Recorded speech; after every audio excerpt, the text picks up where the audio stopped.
আজিৰ কাহিনী লক্ষ্মীনাথ বেজবৰুৱাদেৱৰ তেজীমলা। মাহীয়েকে পাটৰ ৰিহা মেখেলাযোৰৰ ভিতৰতে মনে মনে এটা নিগনি সুমুৱাই দি আৰু সন্ধিয়া কাপোৰখনৰ ভিতৰত এটা অঙঠা বান্ধি দি টোপোলা এটা কৰি তেজীমলাৰ হাতত গতাই দিলে। ধান বঢ়াবলৈ লগাই নিজে ধুম ধুম কৰি ঢেঁকি দিবলৈ লাগিল। মাহীয়েকে ঢেঁকি দি থাকোঁতে এবাৰ হঠাৎ চাপ মাৰি ঢেঁকিটো পেলাই দি তেজীমলাৰ সোঁ হাতখন খুন্দি পেলালে। সোঁ হাতখন খুন্দিলত তেজীমলাই যন্ত্ৰণাত চিঞৰি কান্দিবলৈ ধৰিলে।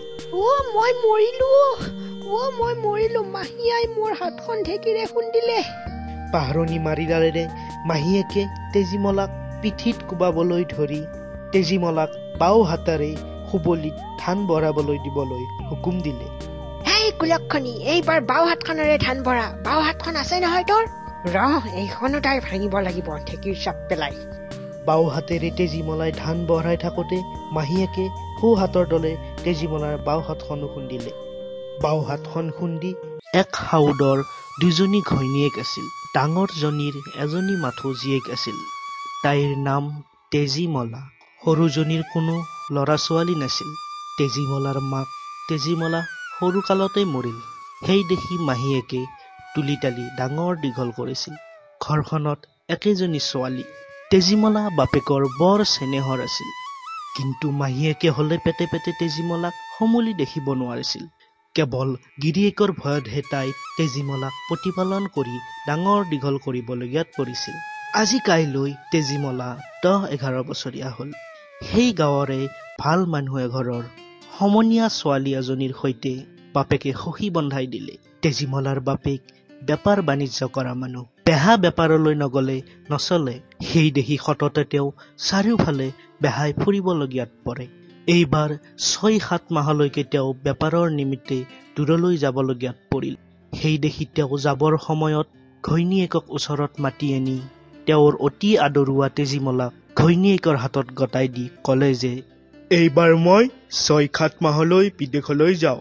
তোৰ হাতত মোৰ তেজীমলাক গতালো। তাই আদৰুৱা ছোৱালী, তাইক মৰম বেথা কৰি ভালকৈ ৰাখিবি। সাউদনীয়ে ভাবিলে, এইবাৰ মোৰ বেছ সুবিধা হৈছে। এইকেই মাহৰ ভিতৰতে মই মোৰ চকুৰ কুটা দাঁতৰ শালটো উচাব পাৰিম। তাইক ঠেকেচি মোৰ মনৰ হেঁপাহ পলোৱাম। অকল ঠেকেচিও নেৰো মই তাইক। সেইদৰে এৰিলে বাপেকে আহি সেই কথা কেনেবাকৈ বুজি পালে এখন হাই উৰুমিৰহে বা হব। এই আপদক একেবাৰে জইন মাৰিম। এইক বিয়া দিওঁতে মোৰ ঘৰৰ আঠিনি বস্তু এইৰ লগত উলিয়াই দিব লাগিব। এই হল মোৰ সতিনীৰ যি।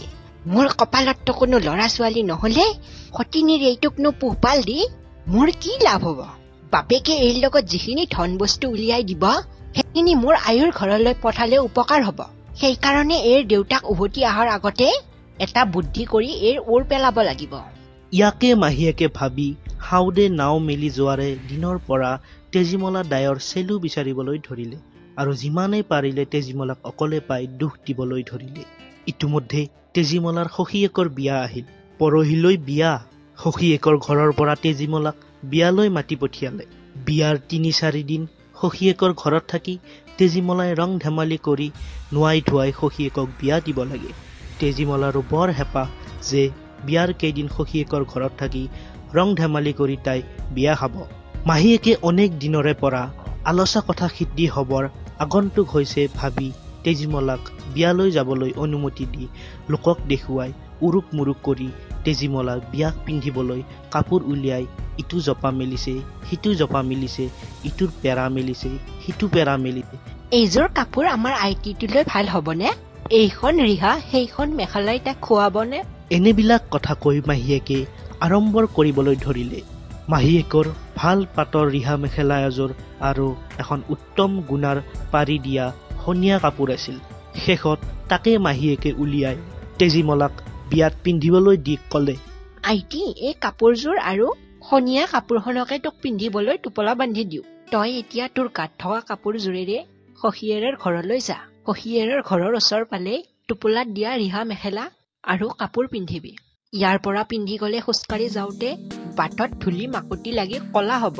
ইয়াকে কৈ মাহীয়েকে পাটৰ ৰিহা মেখেলাযোৰৰ ভিতৰতে মনে মনে এটা নিগনি সুমুৱাই দি আৰু সন্ধিয়া কাপোৰখনৰ ভিতৰত এটা অঙঠা বান্ধি দি টোপোলা এটা কৰি তেজীমলাৰ হাতত গতাই দিলে। সখীয়েকৰ ঘৰ পাওঁ পাওঁ হওঁতেই তেজীমলাই মাহীয়েকৰ কথা মতে পাতৰ ৰিহা মেখেলা আৰু পাৰি দিয়া কাপোৰ পিন্ধিবৰ মনেৰে টোপোলা মেলি লওঁতে কাপোৰযোৰৰ ভিতৰৰ পৰা এটা নিগনি ওলাই লৰ মাৰিলে আৰু কাপোৰযোৰৰ ভিতৰৰ পৰা এটা আঙঠা সৰকি পৰিল। তেজীমলাই দেখি আচৰিত হ'ল যে ৰিহা মেখেলাযোৰ নিগনিয়ে কুটি থৰা হৰাকা কৰিলে আৰু পাৰি দিয়া কাপোৰখন ঠাইতে পুৰিলে। ভয়ত তেজীমলাৰ মুখ শুকাই গ'ল। তাই ঠক ঠক কৰি কঁপি ফেকুৰি কান্দিবলৈ ধৰিলে। লগত যোৱা মানুহো এই কাণ্ড দেখি আচৰিত হৈ শেষত তেজীমলাক অনেক বুজাই বৰাই নিচুকাই সখীয়েকৰ ঘৰলৈ লৈ গৈ তাৰ পৰা এযোৰ ৰিহা মেখেলা আৰু এখন কাপোৰ খুজি তাইক পিন্ধাই বিয়া চাবলৈ দিলে। বিয়াৰ পিছত তেজীমলা নিজৰ ঘৰলৈ গ'ল। উভতি আহিলত মাহীকে তাইৰ কাপোৰৰ কথা সুধিলে। তাই কঁপি কঁপি সেই পোৰা আৰু কুটা কাপোৰৰ টোপোলাটো মাহীয়েকৰ আগত পেলাই দিলে। মাহীয়েকে কুটা আৰু পোৰা কাপোৰ দেখি কৃত্ৰিম খঙত জ্বলি পকি তেজীমলাক নথৈ গালি সপনি পাৰি মাৰি তাও কৰিলে। ইমান মাৰিও মাহীয়েকৰ হেঁপাহ নপলাল। পিছত তেজীমলাক টানি আনি মাহীয়েকে ঢেঁকীৰ আগত বহুৱাই ধান বঢ়াবলৈ লগাই নিজে ধুম ধুম কৰি ঢেঁকী দিবলৈ লাগিল। মাহীয়েকে ঢেঁকী দি থাকোঁতে এবাৰ হঠাৎ চাপ মাৰি ঢেঁকীটো পেলাই দি তেজীমলাৰ সোঁ হাতখন খুন্দি পেলালে। সোঁ হাতখন খুন্দিলত তেজীমলাই যন্ত্ৰণাত চিঞৰি কান্দিবলৈ ধৰিলে। মই মৰিলো, মাহী আই মোৰ হাতখন ঢেঁকীৰে খুন্দিলে। পাহৰণি মাৰিডালেৰে মাহীয়েকে তেজীমলাক পিঠিত কোবাবলৈ ধৰি তেজীমলাক বাওঁ হাতেৰে সুবলিত ধান বঢ়াবলৈ দিবলৈ হুকুম দিলে। হেই কুলক্ষণী, এইবাৰ বাওঁ হাতখনেৰে ধান ভৰা। বাওঁ হাতখন আছে নহয় তোৰ? এইখনো তাই ভাঙিব লাগিব ঢেঁকীৰ চাপ পেলাই। বাওঁ হাতেৰে তেজীমলাই ধান বঢ়াই থাকোঁতে মাহীয়েকে সোঁ হাতৰ দলে তেজীমলাৰ বাওঁ হাতখনো খুন্দিলে। বাওঁ হাতখন খুন্দি তাৰ পিছত মাহীয়েকে সোঁ ভৰিৰে ধান বঢ়াবলৈ ক'লে। কুলক্ষণী জাত, তোৰ হাত ভাঙিল কি হ'ল? তোৰ ভৰি আছে নহয়, সোঁ ভৰিৰে এইবাৰ ধান বঢ়া তই। সেই বুলি কৈ মাহীয়েকে তেজীমলাৰ সোঁ ভৰিখনো খুন্দিলে আৰু তাৰ পিছত সেইদৰে বাওঁ ভৰিখনো খুন্দি পেলালে। শেষত মাহীয়েকে খঙেৰে তেজীমলাক ক'লে, কুলক্ষণী, মোৰ সতিনীৰ যি, তোৰ হাত ভৰি নহ'ল কি হ'ল? তোৰ মূৰটো আছে নহয়, তোৰ মূৰেৰে ধান বঢ়া। এনেকৈ কৈ মাহীয়েকে তেজীমলাৰ মূৰটো খুন্দি পেলালে। তেজীমলা তাতে মৰি থাকিল। এইদৰে গিৰিয়েকৰ আলসৰ লাডু চেনেহৰ তেজীমলাক মাৰি সাউদনীয়ে কোনেও নেদেখাকৈ লৰালৰিকৈ নি ঢেঁকীশালৰ পানী পোতাতে গাঁত এটা খান্দি পুতি থলে। তেজীমলাক পোতা ঠাইডোখৰত কিছুদিনৰ মূৰত এজোপা লাও গছ গজি লহপহ কৰি ডাঙৰ হ'ল আৰু গছ ভৰি বঢ়িয়া বঢ়িয়া একোটা একোটা লাও লাগিল। ইফালে ওচৰ চুবুৰীয়া মানুহে ভালেমান দিন তেজীমলাক দেখিবলৈ নাপায় মাহীয়েকক তাইৰ বাতৰি সুধিলে। মাহীয়েকে উত্তৰ দিলে, নাজানো পাই, যেতিয়াৰ পৰা তেজীমলা সখীয়েকৰ ঘৰত গৈছে তেতিয়াৰ পৰা উভতিয়ে অহা নাই। এদিন মাগনী বুঢ়ী এজনীয়ে সাউদনীৰ ঘৰৰ ঢেঁকীশালৰ চালত লাওবোৰ লাগি থকা দেখি সাউদনীৰ ওচৰলৈ আহি ক'লে, আই ঐ, মোক এটি লাও দিয়, ইমান ধুনীয়াকৈ লহপহকৈ লাওবোৰ লাগিছে।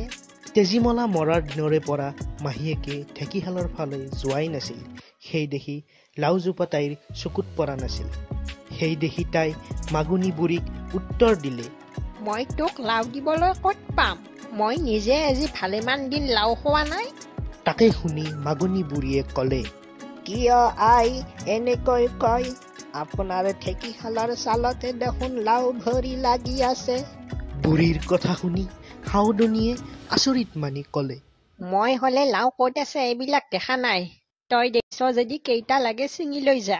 বুঢ়ীয়ে এই কথা শুনি লাও গছৰ ওচৰলৈ আহি লাও এটা ছিঙিবলৈ হাত মেলোতে লাওজোপাই বিনাই মাত লগালে, হাতোনে মেলিবি, লাও নিছিঙিবি, কৰে মগনীয়া তই, পাত কাপোৰৰ লগতে মাহী আই খুন্দিলে, তেজীমলাহে মই। লাও গছে মতা শুনি বুঢ়ীয়ে ভয় খাই লাও নিছিঙি গুচি আহি সাউদনীক ক'লে, আই লাও ছিঙিবলৈ হাত মেলোতে মোক এইদৰে লাও জোপাই মাত লগালে। হাতো নেমেলিবি লাও নিছিঙিবি কৰে মগনীয়া তই, পাতে কাপোৰৰ লগত মাহী আই খুন্দিলে তেজীমলাহে মই। আই ঐ মোক আৰু লাও নেলাগে, মই গুচি যাওঁ। এই বুলি মাগনী বুঢ়ী গুচি গ'ল। তেতিয়া সাউদনীয়ে কথাটো আচল মানে ভালকৈ বুজিব পাৰি কটাৰী এখন লৈ গৈ লাওজোপা কাটি টানি নি বাৰীৰ পিছফালে পেলাই দি গুচি আহিল। লাওজোপা কাটি য'তেই পেলাই দিছিল সেইখিনিতে কিছুদিনৰ মূৰত এজোপা জৰা টেঙা হৈ ডাল ভৰি জৰা টেঙা লাগিল। গছজোপাত জৰা টেঙা ইমানকৈ লাগিছিল যে তাৰ ভৰত জৰা টেঙাজোপা দু খাই পৰিছিল। এদিন কিছুমান গৰখীয়া লৰাই গৰু চৰাওঁতে সেই জৰা গছত জৰা টেঙা দেখি খাবলৈ মন কৰি সাউদনীৰ ওচৰলৈ আহি ক'লে, আই আমাক গোটা চেৰেক জৰা টেঙা খাবলৈ দিবানে? গৰখীয়া ল'ৰাকেইটাৰ কথা শুনি সাউদনীয়ে ক'লে, মই ক'ত জৰা টেঙা পাম? কিয় আই, আপোনাৰ বাৰীৰ পিছফালে এজোপা জৰা গছত জৰা টেঙা দেখোন ভৰি লাগি আছে। সিহঁতৰ কথা শুনি সাউদনীয়ে আচৰিত মানি ক'লে, মই হলে ক'ত এইবিলাক জৰা টেঙা লাগিছে মই দেখা নাই পাই। তহঁতে দেখিছ যদি কিমান লাগে পাৰি নেগৈ, আৰু পাৰ যদি মোকো দুটা দি যাবি। আজি জৰা টেঙাৰে গৰৈ মাছৰ আঞ্জা বনাম।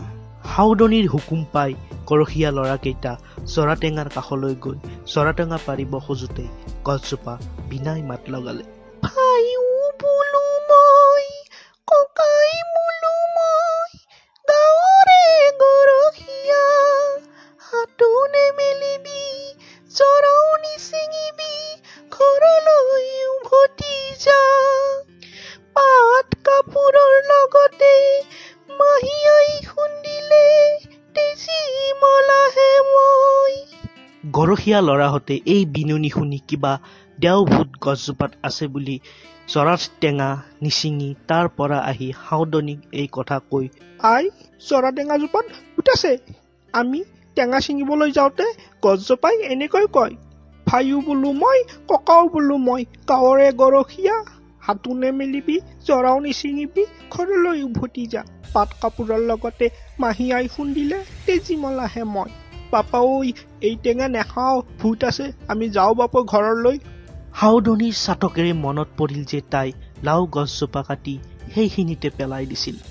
এই কথা মনত পৰিলত তাই বুজিলে যে তেজীমলাহে জৰা টেঙা হৈ আছে।